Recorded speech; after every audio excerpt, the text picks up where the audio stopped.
Oh, okay, take it easy now. I like that. Yeah. Very manly of you. Thank you very much. Yes. So she's speaking from a 1945 perspective. Correct. Right. You've got that. It may be pre-feminist, but she's kind of a feminist back then, right? She is. She's a very forward-thinking woman. But yeah, she's transported back in time to 1743, where she meets my character, Jamie Fraser, who is, yeah, he's a Scotsman, and he's been brought up a certain way and has his own moral code from that period. Is he a good guy? He's a good guy. He's a very good guy. He's always trying to do the right thing. Sometimes, yeah, it doesn't quite go the way planned. So there's a little bit of sci-fi, a bit of time travel, obviously, but it's quite historical and very accurate when it comes to what happened. Correct. Yes, there is a time travel. There's a historical side, but there's a lot of action. There's adventure. There's Are you kind of learning supernatural. history as you go? You Almost? do learn it. Yeah, it's all set in pretty much the build up to Culloden, and was a famous battle in Scotland where the Scots all got wiped out. And yeah, it does sort of pretty much follow history.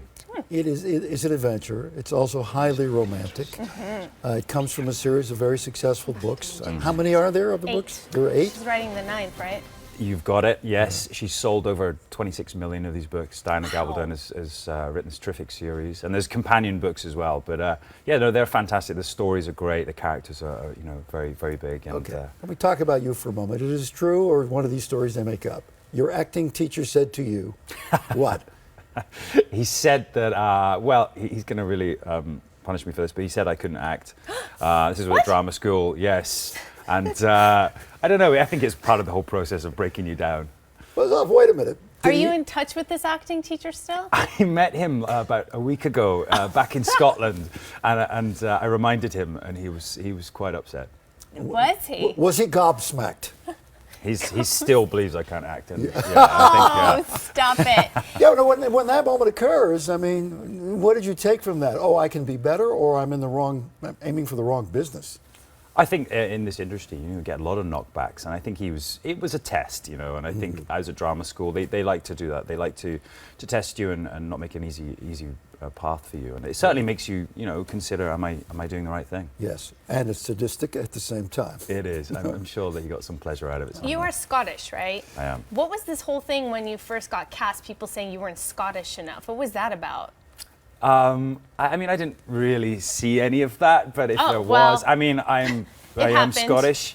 I'm a true Scot, and I don't know. I mean, it's interesting. Scottish culture is portrayed in a lot of famous films like Braveheart and a lot of TV shows, but I think ours is very authentic. How good are you in a kilt, riding a horse, and going to battle?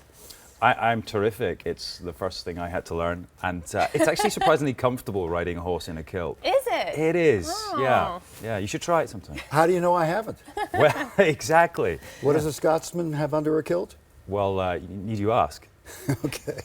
So Sam, you flew back to be part of Comic-Con this weekend. You were in Scotland. That's right. What was that like? Look at you. All your fans out there. The panel. Yeah, we had almost 5,000 fans at that panel. We managed to consume a whole bottle of whiskey.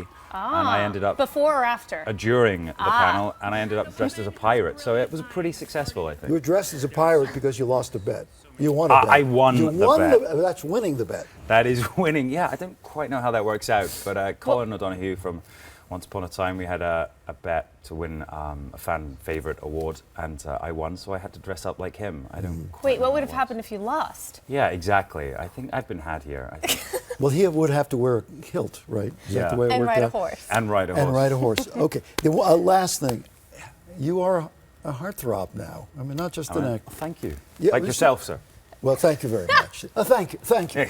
But I see in these things where they have a thing where they pit all these British actors against each other. Yeah. And it's like next week you're against so-and-so, and then in the end you won. I did. Over all these famous names. I did. Is it embarrassing or is it a good thing?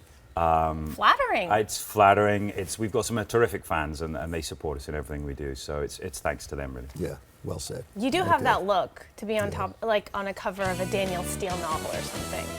That's very fortunate. Thank you. You were talking about the colour of my hair and how it wasn't right. So. I was not saying Why isn't it right?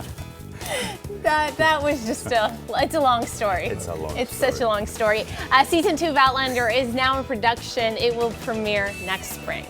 Pleasure to meet you. Nice to Thank you, meet Sam. you. Thank you, Thank you Sam. so Good. much. Thank you. Where are you going? You don't have to walk out yet. I don't have to It's not go. over yet. I can stay. Thanks, guys. I'll drink my coffee. All right. Coming up, we have something really interesting and exciting. Yeah. She calls herself an average teenage girl who just wants, who's assigned male at birth. Jazz Jennings and the family coming up.